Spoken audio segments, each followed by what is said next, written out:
eu tava pesquisando alguns livros assim legais pra ler, algum mistério interessante, e aí eu coloquei no YouTube O Caso dos. Me veio o livro O Caso dos Exploradores de Caverna. E eu assisti um vídeo de uma menina falando sobre, uma moça, falando sobre esse livro, e aí eu lembrei de um caso que eu tinha lido em outro lugar que é muito parecido. E é engraçado como as pessoas parecem tratar esse livro como um dilema e tal, quando a gente já tem prova de que essas coisas já aconteceram na vida real e não é tão absurdo, sabe? Então, eu resolvi trazer esse caso pro canal. Bom dia, pessoal! Meu nome é Nathalie e no vídeo de hoje nós vamos falar sobre o caso Donner Party. É um caso que aconteceu nos Estados Unidos e envolve canibalismo. Então, se você fica desconfortável com canibalismo, eu acho que todas as vezes que eu falar sobre o ato realmente do canibalismo, eu vou colocar um tempo mais ou menos aqui. Para que você possa passar, se você não gosta de ouvir sobre essas coisas. Mesmo assim, é uma história interessante. E, é claro, eu tenho que dizer que eu não quero ofender ninguém com o que eu falo nesses vídeos. Eu faço esses vídeos por motivos educacionais, para que esses casos fiquem mais conhecidos e essas histórias sejam mais discutidas. Ainda mais que, se tem um livro de ficção sobre esse tipo de coisa, as pessoas deviam estar discutindo as coisas que aconteceram na vida real, né? Então, hoje a gente vai falar do Donner Party. A expedição Donner foi um grupo de 87 pioneiros que eram imigrantes e pioneiros, assim, pessoas que estavam imigrando tanto de fora dos Estados Unidos quanto de diferentes partes dos Estados Unidos. Eles partiram em 1846 do Missouri, nos Estados Unidos. Eles estavam indo em direção à Califórnia para viver na Califórnia, para povoar a área da Califórnia. Acho que tinha... Eu não peguei muito dessa parte, não prestei muita atenção, mas tinha alguma coisa a ver com o México, como uma guerra contra o México, e a Califórnia é uma parte ali próxima que eles queriam tomar para os Estados Unidos. Então eles tinham que povoar o mais rápido possível. Eles partiram em carroças enfileiradas e carregadas por bois. E é muito bonitinho, eu peguei uma foto. São carrocinhas de tecido, onde cabe... não sei quantas pessoas cabia dentro de uma dessas carroças. Elas eram puxadas pelos bois, mas muitas vezes os homens mais fortes ou os jovens mais saudáveis. Nessa expedição tinham famílias completas, tinha homens, mulheres, tinha crianças, tinha muitas crianças.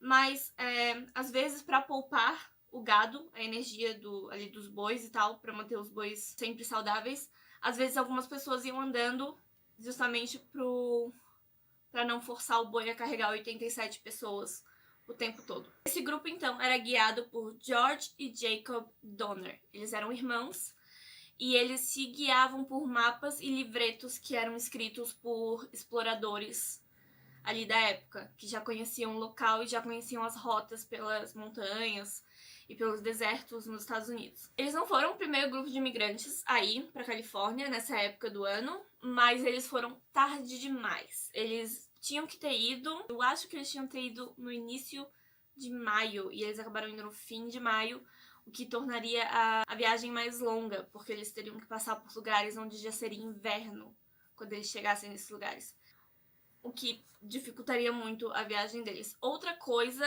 que foi muito ruim que aconteceu com eles é que o homem que escreveu os livretos e os mapas que eles estavam usando, esse homem tinha recebido a oportunidade de conseguir mais dinheiro, levando mais pessoas para uma área ali, mas ele teve a oportunidade de conseguir mais dinheiro vendendo lotes naquela área específica.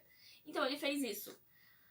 O que foi errado? Ele criou um atalho, uma rota fantasma para essas pessoas usarem para chegarem nessa área que ele queria que elas chegassem. Porque ele não sabia, além de que ele não sabia que esse grupo de pessoas estava indo tão tarde, né, um mês mais tarde do que eles deveriam ter ido, ele também não sabia que aquela rota tinha montanhas e, tipo, espaços muito baixos do nível, assim, e aí espaços muito altos.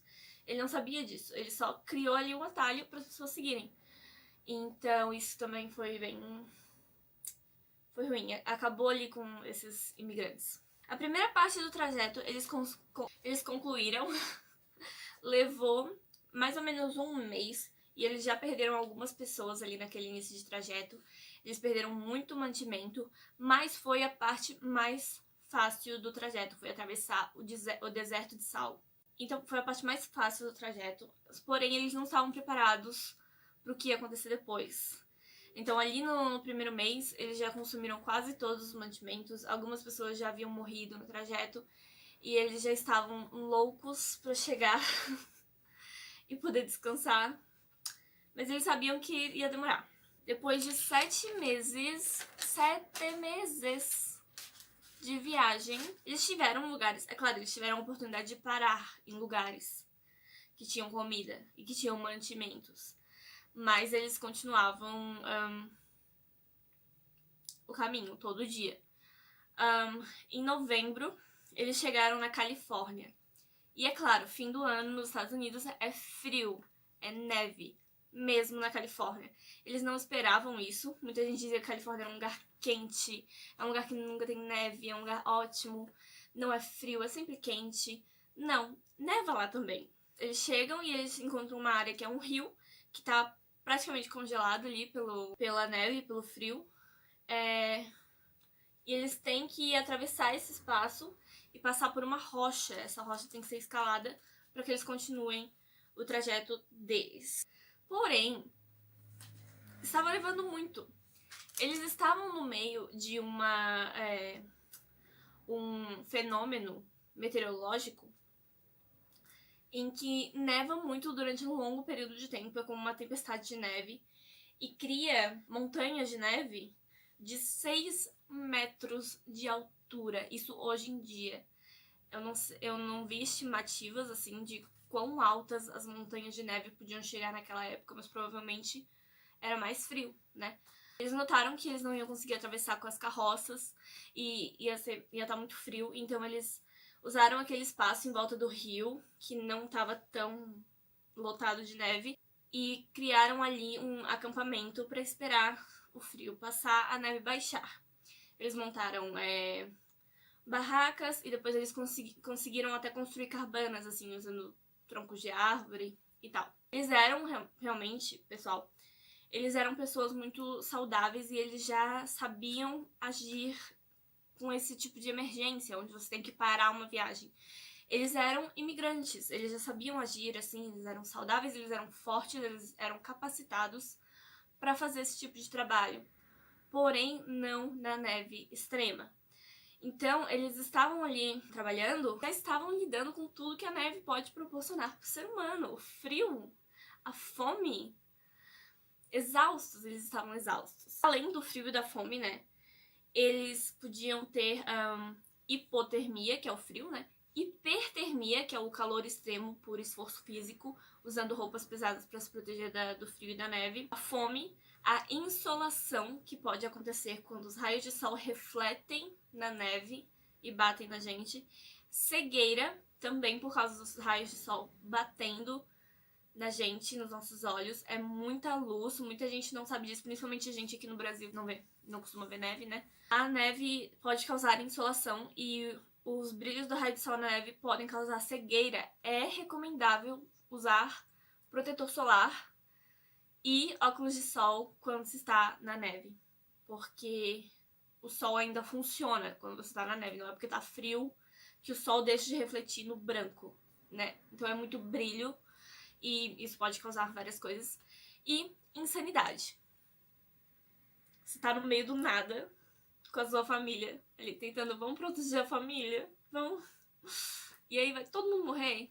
Insanidade. As pessoas estão ali se sentindo extremamente pressionadas para sobreviver. Eles achavam, no início, antes de todas essas coisas começarem a acontecer, doenças, insanidade, cegueira, essas coisas legais, eles achavam que a neve ia baixar logo, que ia passar o inverno ali, dezembro, 1 mês e meio, 2 meses, eles já iam poder continuar o caminho. Não foi isso que aconteceu. A neve durou até abril. Na verdade, ela começou a baixar e aí foi dissipando, mas a neve ia durar até abril. Então, eu não acho que eles teriam realmente alguma chance de sobrevivência parados ali. O que aconteceu então? No mês de dezembro, eles perceberam que a neve não ia baixar e um grupo resolveu se equipar, colocar sapatos reforçados, uma roupa mais pesada e tentar atravessar aquela rocha e chegar do outro lado e procurar por um rancho local. Como eu disse, eles paravam em lugares que eram como ranchos, que tinham ali alguns mantimentos para viajantes, para imigrantes mesmo, pessoas que estavam no meio do caminho, igual um posto de parada no meio do caminho de uma viagem. Tá ali só para as pessoas poderem comprar comida, comer, ir no banheiro e continuar a viagem. Então, eles sabiam que tinha um ali perto. Perto? Não. Ficava uns 80 quilômetros dali. Mas eles não tinham bem essa ideia, eles só sabiam que tinha. Então eles foram. Pegaram um mapinha de papel desenhado e foram. Eu acho que vocês já sabem o que aconteceu com esse grupo, mas eu vou contar a história completa, tá? Foram 15 pessoas, tanto homens, quanto mulheres, quanto crianças. Não crianças pequenas, mas crianças jovens. Eu acho que foi uma história tipo... eu vou, e aí a esposa disse eu também vou, e aí a filha disse eu também vou, e aí foi a família toda. Foram mais ou menos 15 pessoas que se juntaram, colocaram sapatos reforçados de neve e subiram neve acima. Algumas vezes eles tiveram que escalar rochas praticamente assim, quase lisas, assim, escalar. Outros momentos eles tiveram que rolar neve abaixo e eles se moviam muito devagar, porque realmente é muito difícil andar na neve. Eles andavam mais ou menos 6 quilômetros por dia só. Eles paravam em algum lugar, dormiam, comiam alguma coisa, pouquíssima coisa. Eles também já estavam tendo a hipertermia por ter todo esse esforço físico e muitos já estavam sentindo a cegueira e a insolação. Eles comiam pouco por dia pra fazer durar, porque eles já tinham essa mentalidade de que não ia durar muito tempo aquela comida, então eles estavam tentando comer bem devagar. No 6º dia, o homem que melhor conhecia esse caminho e melhor sabia usar os mapas, morreu. E então as pessoas começaram a sugerir o canibalismo, né? Eles começaram a dizer, então, morreu fulano. Eu não tô a fim de carregar o corpo dele. Então ou a gente deixa ele aqui, ou a gente pode aproveitar. Tô só dizendo. Foi tipo isso. Mas ninguém fez nada, todo mundo sabe, não precisa, deixa ele aí, vamos enterrar e vamos continuar o caminho. Até que um homem chamado Franklin, eu peguei alguns nomes só porque foram pessoas assim que se destacaram. Franklin tava morrendo. Franklin olhou nos olhos da esposa e da filha dele que estavam lá naquela viagem e disse, comam a minha carne. Vocês precisam de comida, vocês precisam de energia e eu não quero morrer por nada aqui. Gente, desde o início, eu quero que vocês pensem nisso. Eles estavam se mudando para outro estado pela família, para ter uma vida melhor. E eles estavam sobrevivendo ali naquele acampamento pela família, por uma vida melhor, para os filhos deles, para os netos deles. Quando chega nesse ponto, essa ainda é a principal motivação deles. Então ele vê que ele acha, na verdade, muitos deles achavam que estavam morrendo de fome, quando na verdade estavam morrendo por esses outros motivos, mas eles não sabiam, eles não conheciam essas doenças, elas não, sabe? Ele achava, eu estou morrendo de fome, minha família vai morrer de fome. Eu não posso deixar isso acontecer. Qual é a última coisa que eu posso fazer nesse momento de desespero?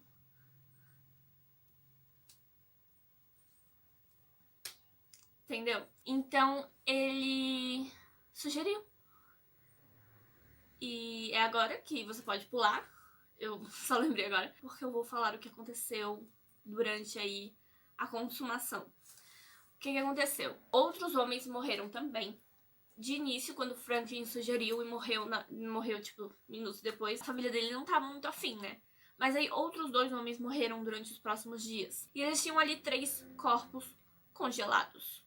Então eles pensaram, 3 corpos. Nós somos 12 pessoas. 12 dividido por 3 dá 4. Vamos nos dividir. Foi isso que eles fizeram. Eles se dividiram em 3 fogueiras. Em cada fogueira tinha um corpo. E aí, para as pessoas não precisarem abrir e comer a carne da própria família, eles, entendeu? Se distanciaram bem e ignoraram ali. e conseguiram fazer isso. Eles não só comeram naquele dia, eles também cozinharam, usaram sal pra secar a carne e tentar fazer essa carne durar o máximo de tempo possível. Prepararam mais, assim, bastante carne e continuaram sua viagem no dia seguinte. Dia 4 de janeiro, eles perceberam que a carne havia acabado.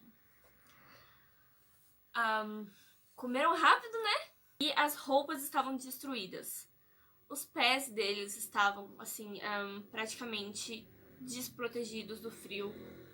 Alguns deles já estavam perdendo partes pro frio, partes do rosto, partes das mãos. Primeiramente, quando eles saíram de viagem, eles não estavam preparados pro frio, pra neve. Eles achavam que eles iam conseguir chegar antes do inverno. Nesse trajeto, mais pessoas morreram e, mais uma vez, eles prepararam 3 fogueiras, né? Se dividiram pra continuar, porque eles realmente não viam outra opção. É isso que eu falei antes. Eles achavam que estavam morrendo de fome. Eles estavam, assim, um dia sem comer, estavam exaustos, alguns estavam com febre, alguns estavam desmaiando, alguns estavam ficando cegos, e todos eles achavam que era por causa da fome. Em momento nenhum era tipo, eu tô com frio, eu acho que eu vou morrer de frio. Não, é tipo, eu não como desde ontem, eu acho que eu vou morrer de fome. Em momento nenhum eles julgavam que era o frio, era sempre a fome. E isso muitas pessoas também linkam com a parte da insanidade, de não perceber qual o verdadeiro problema ali, porque eles estavam desesperados o tempo todo. Então, no fim desse trajeto, dessas 15 pessoas, restavam apenas 7, em sua maioria mulheres. Eu fiz questão de dizer isso.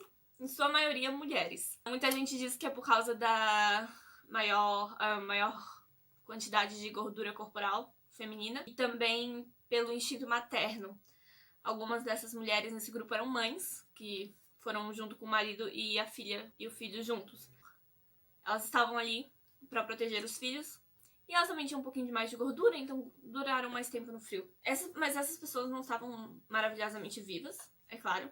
Não quero dizer que elas estavam. Elas não estavam. Elas estavam ficando cegas, elas estavam com febre, elas estavam tendo problemas terríveis, doenças horríveis, e elas eram praticamente zumbis, assim, pálidos, congelados, praticamente, andando pela neve sem saber pra onde ir.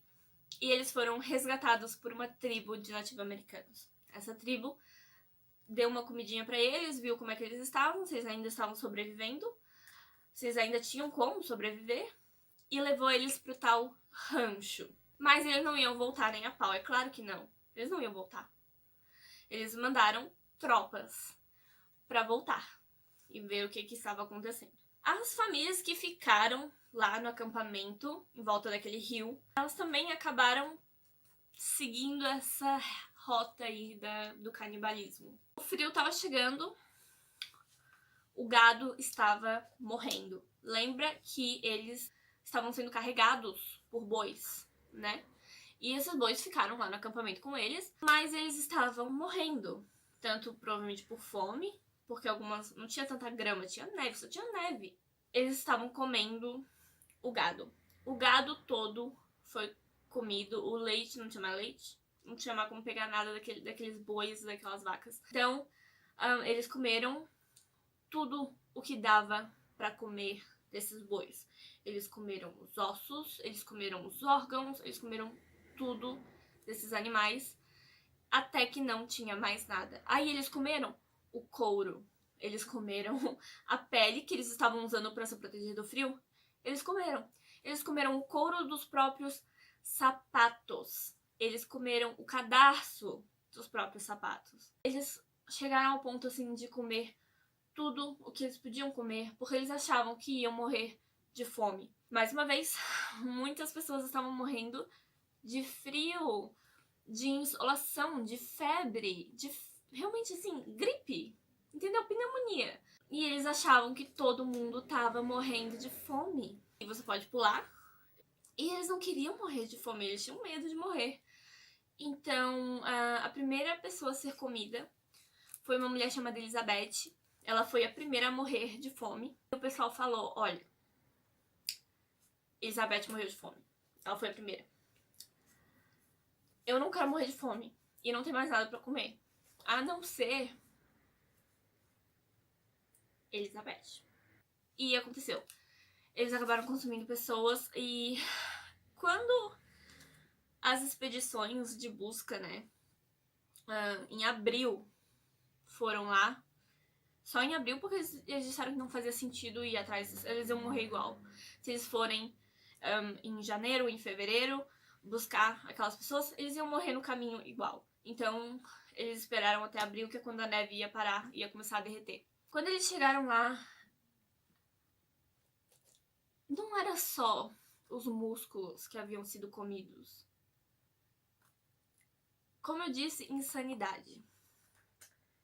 Eles tinham comido os órgãos internos daquelas pessoas. Eles tinham comido o cérebro daquelas pessoas. Sem perceber que não era aquilo que ia salvar a vida deles. Aquele ponto, sabe? Tem um cara, um integrante alemão, eu não peguei o nome dele, acho que eu não achei o nome dele. Ele foi resgatado, pele e osso, mesmo tendo consumido várias pessoas, e ele foi encontrado no meio ali das pessoas. Ele já tava, assim, agregando as pessoas junto dele, as pessoas mortas, corpos ali, pra comer. Ele tava ali perto dela já, assim, ó, minha comida, minha marmita, não toca na minha comida. E ele falou abertamente, durante a viagem de volta e durante a vida dele depois, que ele comeu pra sobrevivência, que ele não tinha outra opção. Mesmo assim, muitas pessoas taxaram ele como monstro, né, como assassino. Sinceramente, eu não sei se ele foi preso ou morto por causa disso. Mas eu acho que não, eu acho que nenhum desses sobreviventes foi preso. Ou talvez só ele, por ter falado abertamente, né? Porque os outros podem ter dito, não, eu tive que fazer isso. Ou então, eu comi, mas eu não sabia. Teve gente, no primeiro, assim, das primeiras vezes, eu sei, a filha da Elizabeth foi uma delas, que comeu e não disseram pra ela que era a carne da Elizabeth que ela estava comendo. E ela comeu, sem saber. Então, algumas pessoas podiam ter usado essa desculpa. Foram, então, de 87 pessoas, foram 40 que sobreviveram. Um número grande até, pro tanto que não sobreviveu. A última coisa que eles fizeram, né, pra cancelar essa história, assim, no início, naquela época. Hoje em dia, na verdade, a cidade é turística. Você pode ir, tem, tipo, resorts com o nome Donner, tem parques mostrando onde ficavam as cabanas, onde as pessoas morreram, onde foram encontrados os corpos de fulano. E tem até, tipo, espaço onde você pode ler. Havia alguma evidência de canibalismo? Aí você, tipo, puxa um negocinho e é tipo, sim, havia evidência de canibalismo.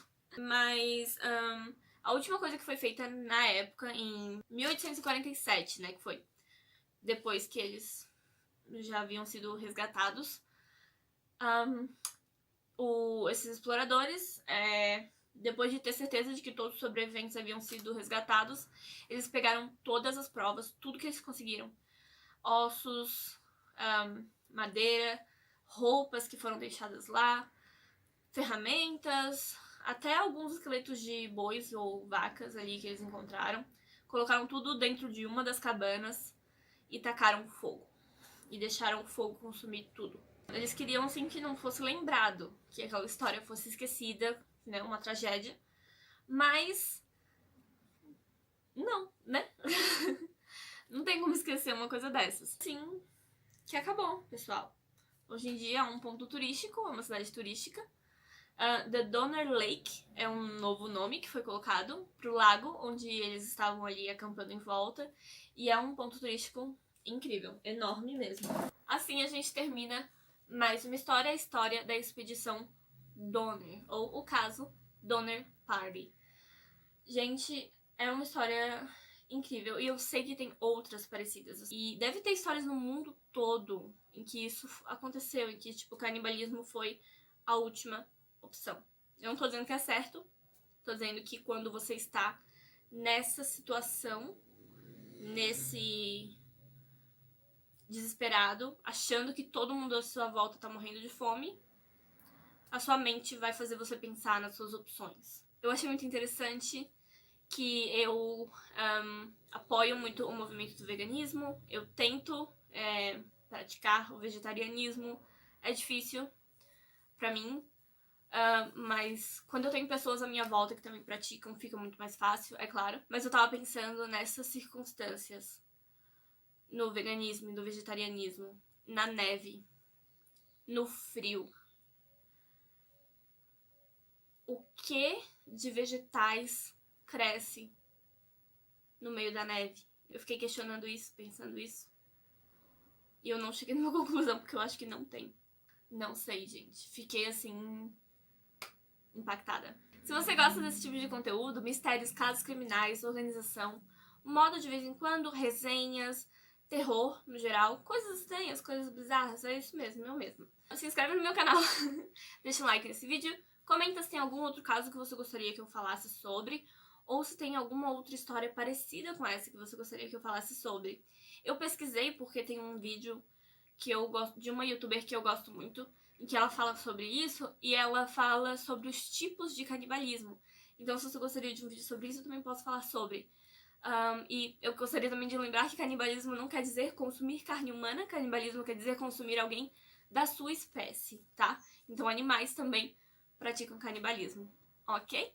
Muito obrigada por assistir esse vídeo e eu vejo vocês no próximo. Tchau!